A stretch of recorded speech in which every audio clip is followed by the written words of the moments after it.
দেখে কিন্তু একদমই বোঝার উপায় নেই আমি এটা কী রান্না করেছি। দেখে কিন্তু মনেই হচ্ছে না যে কি তরকারি হতে পারে, তাই না? দেখতে থাকুন, আস্তে আস্তে নিশ্চয়ই বুঝতে পারবেন। আসসালামু আলাইকুম, কেমন আছেন সবাই? আল্লাহর রহমতে নিশ্চয়ই ভালো আছেন। ডিম দেখা যাচ্ছে, আলু দেখা যাচ্ছে, এটুকু কিন্তু ভালোভাবে বোঝা যাচ্ছে। তো এই যে পাতিলে তেল দিয়ে দিলাম, আপনারা দেখতে থাকুন, আমি বলতে থাকি, আর তাহলে আপনারা বুঝতে পারবেন আমি কি রান্না করেছি।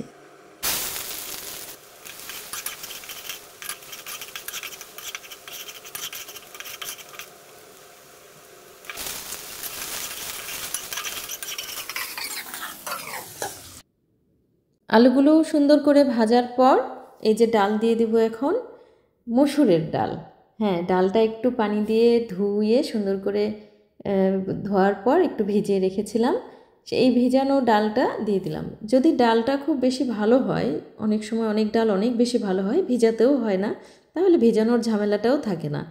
তো আসলে মূলত এই রান্নাটা এত সহজ, সাধারণ একটি রান্না, অথচ খেতে যে অসাধারণ, এটা রান্না করে খেলেই বুঝতে পারবেন।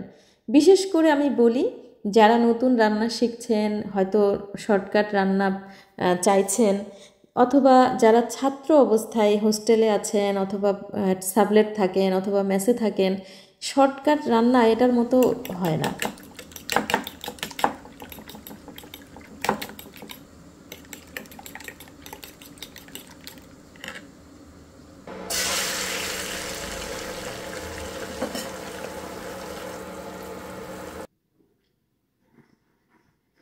ডিমটা একটু ফেটিয়ে নিয়ে তারপরে কিন্তু তেলে দিয়ে দিলাম, গরম তেলে দিয়ে দিয়েছি। ডিমটা ভাজবো, যতক্ষণ ডালটা সিদ্ধ হচ্ছে ততক্ষণ এই ডিমটা ভেজে নিব। ডিমটা ভেজে নেওয়ার পর ডিমটা সুন্দর করে টুকরা টুকরা করে কেটে নিব। আর ডিম ছাড়াও যদি কেউ রান্না করতে চান তাহলে কিন্তু এটা কোনো সমস্যা না, ডিম ছাড়াও কিন্তু এটা অসাধারণ মজার। যদিও সবাই জানি আমরা যে মসুরের ডালের কিন্তু আলাদা একটা নিজস্ব স্বাদ থাকে, যেটা কিন্তু দারুণ। হ্যাঁ, কোনো কিছুর সাথে তুলনা হয় না। তো যদি ডিম কেউ না দিতে চান, নাও দিতে পারেন, আমি দিয়েছি তাই দেখালাম এভাবে। তো ডিমটা এই যে টুকরা করে কেটে নিলাম, কেটে নেওয়ার পর ডিমটা রেখে দিব।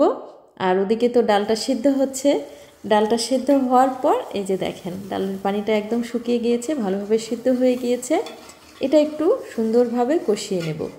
আসলে মসুরের ডালের গুণাগুণ সম্পর্কে নতুন করে আর বলার কিছু নেই।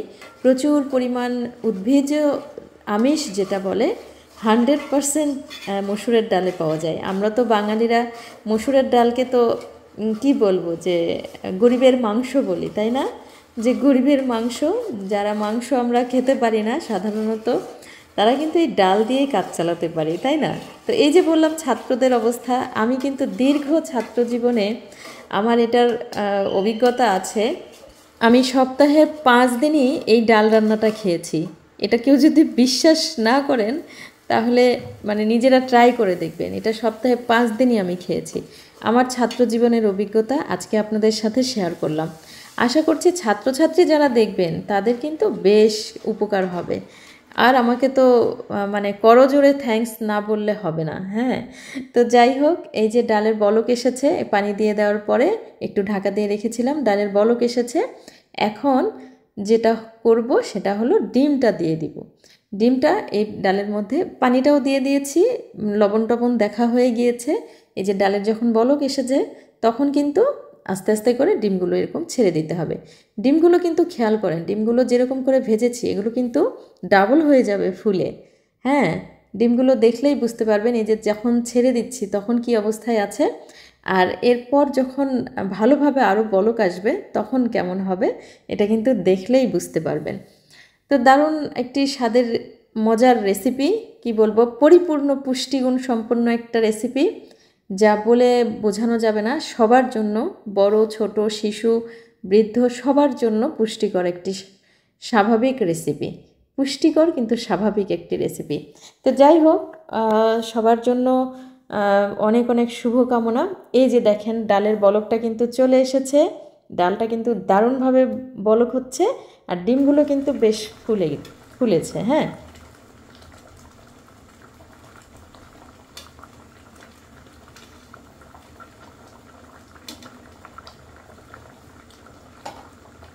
তো এই পর্যায়ে চুলাটা বন্ধ করে দেব। চুলা বন্ধ করার পর একটু ঢাকা দিয়ে কিছুক্ষণ রেখে দেব, তারপর বাটিতে ঢেলে নেব। তো আজকের মতো আমার রান্না এখানেই শেষ। এই যে বাটিতে ঢেলে নিয়েছি। সবাইকে অনেক অনেক ধন্যবাদ আমার ভিডিওগুলো দেখার জন্য। অনেক অনেক শুভকামনা। আল্লাহ হাফেজ।